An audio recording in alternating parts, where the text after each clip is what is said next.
With all the different vanilla extracts we have brewing, it was definitely about time that we got an Aussie one going.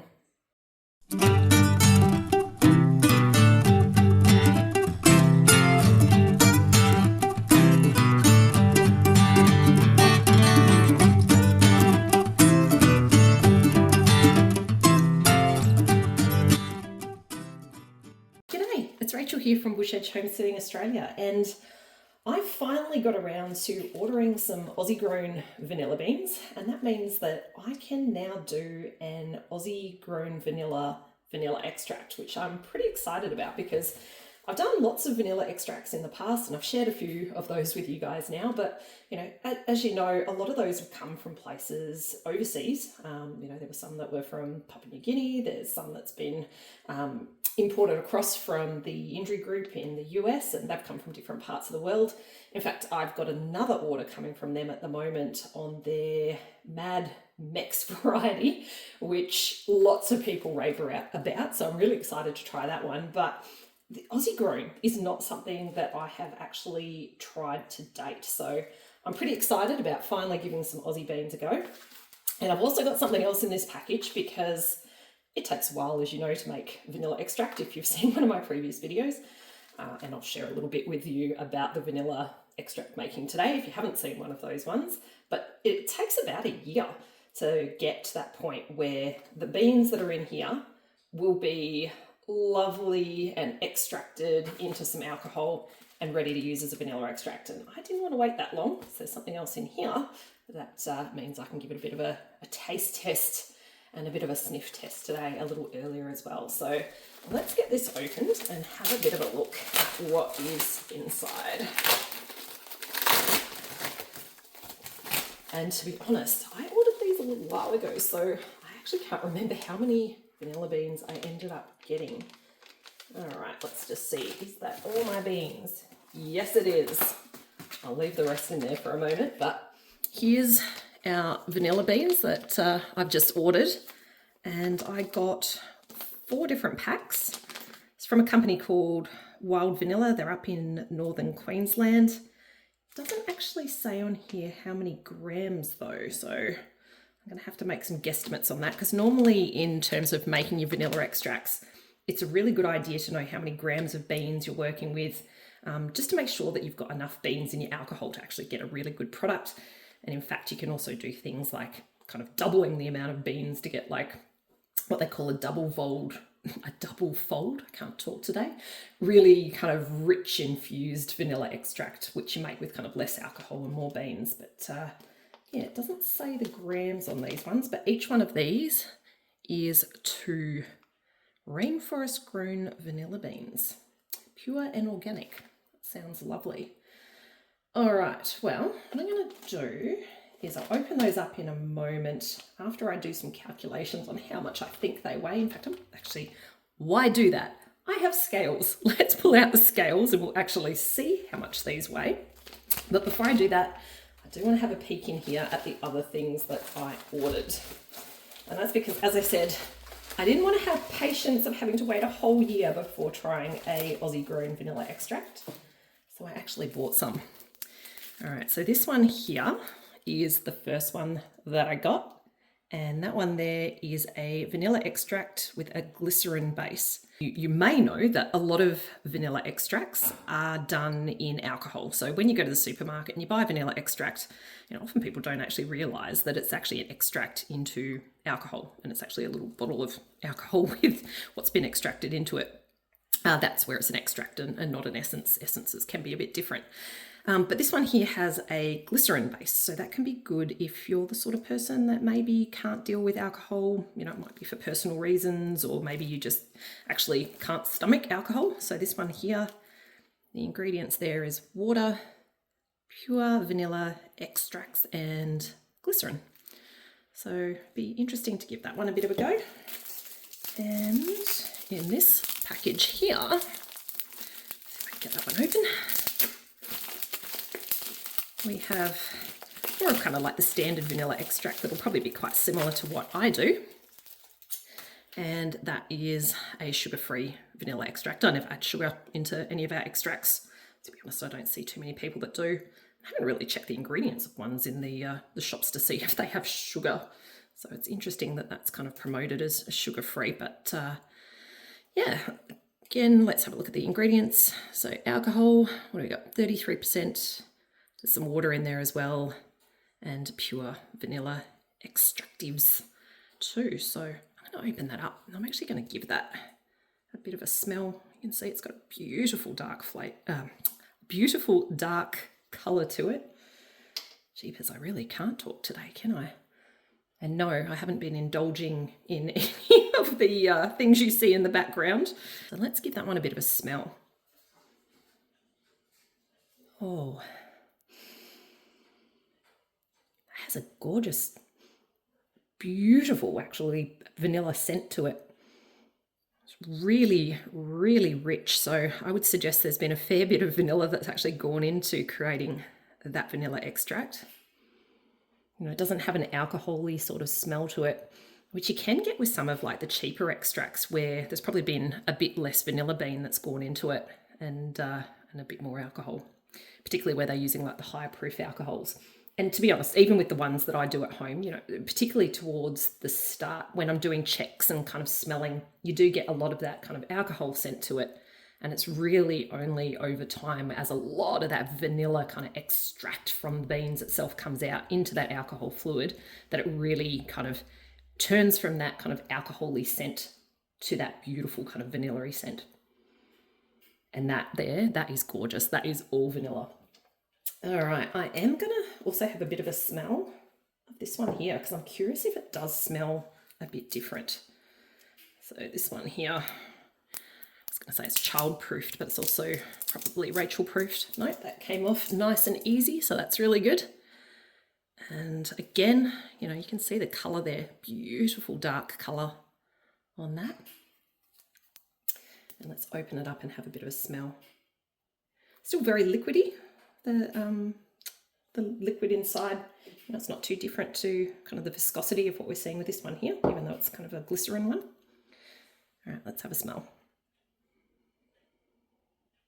Oh, that is very different actually. Now, I'm not like one of those kind of wine buffs that you know, has all those different terms that they use to talk about the different notes and characters of things, and I often see that translate to people when they're describing different vanillas. So I'm probably going to describe this horribly, but oh gosh, I don't even know, how do I describe that compared to this one? It's kind of, I don't know, it's a bit more kind of mellow. That one there, I would say, is a lot more vanilla-y, you know, like that kind of traditional vanilla sort of scent that I'm used to with the extract. There's definitely kind of that vanilla scent with this one as well, with the glycerin base, but I don't think it's quite as vanilla-y. There is another kind of, oh, I don't know, it's almost like a caramelly kind of, there is a different kind of underlying scent to it. So it is actually going to be really interesting when I cook up with these to see if the two actually taste different, because they do definitely smell different. If you buy the two products, there is a bit of a difference in the way they smell. Yeah, it'll be really interesting using these two in recipes. All right, let's get on to turning these beans now into some vanilla extract. So I'm going to go get the scales. I'm going to go get a jar to put them in now that I know how long they are. And yeah, I'll show you how to turn this into a nice Aussie vanilla extract. So I'm back with my scales, and step one is going to be opening these up and then measuring exactly how much they weigh. Let's change that, because I do want that in grams.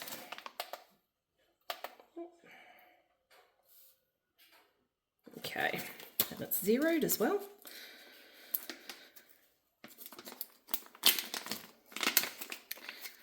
One of the things I love when you open up vanilla is giving it a bit of a smell as well. So, it's actually quite a mild kind of vanilla smell. Just smelling that out of the package. there is differences in different vanillas around the place. Like it is incredible how different they are since I've started really getting into different vanillas. Like sometimes you open it up and it's like, you know, kind of like almost like a spicy vanilla sort of scent. These ones here are kind of like it is kind of like a very mild, kind of sweet sort of vanilla smell to that, is the way I'd kind of describe that. All right, let's pop those on there. So that's 8 grams.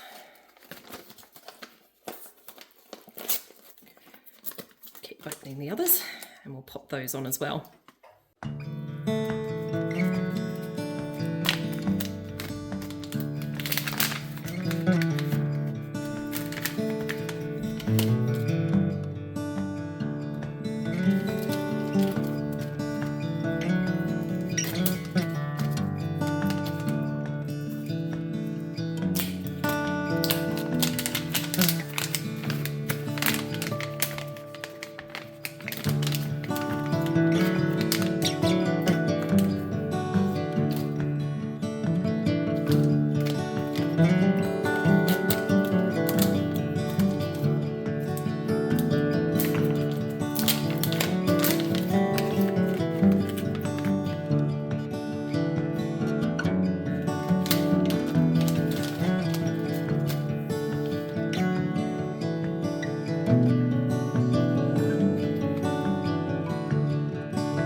Alrighty, mass time. So we got about 26 grams of these lovely looking beans, which I will say the texture of these is absolutely gorgeous. They're really soft and supple.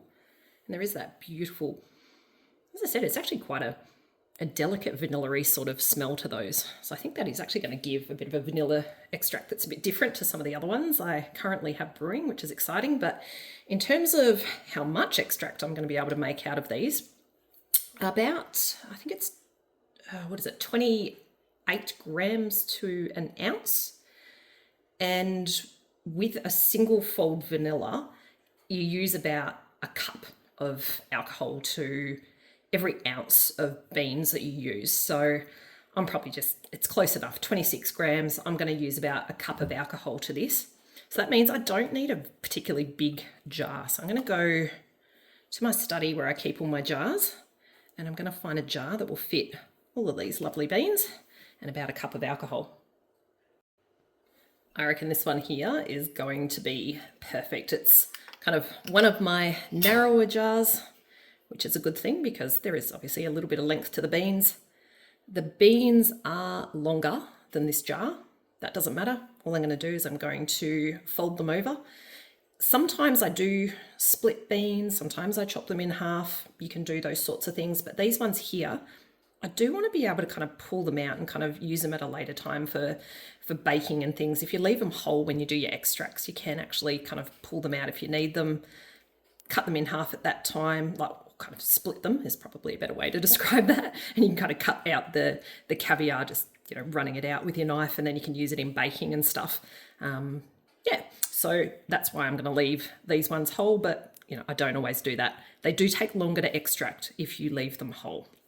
So do just keep that in mind. If you kind of split them, or if you cut the tops off, or you cut them in half, as you have seen me do in some, you will get a quicker extract. It still needs time, you know, 6 to 8 months. You know, obviously the longer you can leave it, the better it's going to be. But, you know, I have had some kind of that I've been happy with in about 6 months doing it that way. Okay, so let's move that to the side. And, you know, the first thing I'm going to do is just get these beans in my jar. As I said, for these ones here, I'm just folding them in half, and I'm just going to pop those in the jar. Hopefully that gives me enough depth in there to be able to now add in our 1 cup of alcohol. So there's my measuring device. Good old Pyrex. Getting to the stage where I'm starting to not be able to actually see some of the measurements on this, but thankfully I can still see where 1 cup is. So there's my 1 cup, and hopefully we get enough in here that it's going to cover these beans. Ooh, super duper close. So you know what I'm going to do? I am going to add just a touch more alcohol, just so that those beans are completely submerged, because I always want them to be completely submerged when I'm doing an extract. You know, a couple of reasons. 100% don't want any risk of moulding. You know, it's probably not the highest risk when you are creating an environment with this much alcohol. But the other thing is I actually want the beans to extract fully into the alcohol. So, you know, having that contact between the alcohol and the beans is really, really important. Now, I'm gonna poke some of these down that are kind of close to the top a bit. But yeah, I'm pretty happy now. They are all well and truly submerged.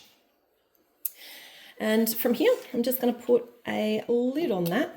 I'm just using one of my canning lids. This is an old one that I've used before. Actually, when I went into the study just then, I had a couple of old ones to choose from. I went with this one because it didn't have any, kind of discoloration or scents from previous things that I'd done. One of the other ones, the first one that I actually picked up, I'd used for onion powder. I actually picked that up and gave it a little smell, and I could still smell a little bit of onion on that. So that's why I didn't go with that one, because I thought onion scent into my vanilla extract is not something I really want to go for.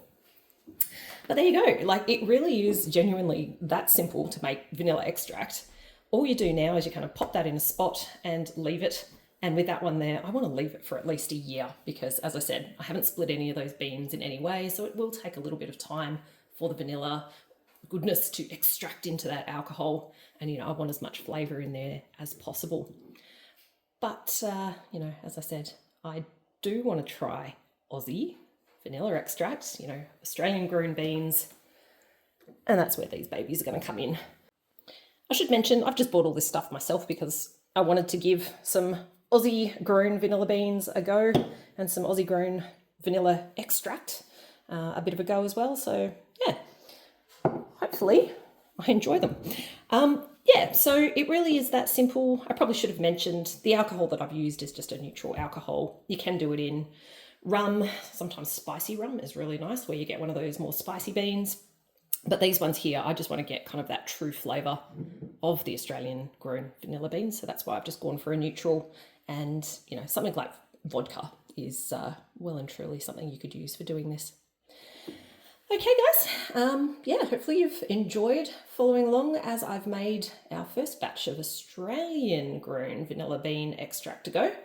And if you haven't done vanilla extract making, hopefully this gives you the confidence to give it a bit of a go, because it is absolutely awesome to have your own vanilla extracts on hand at home.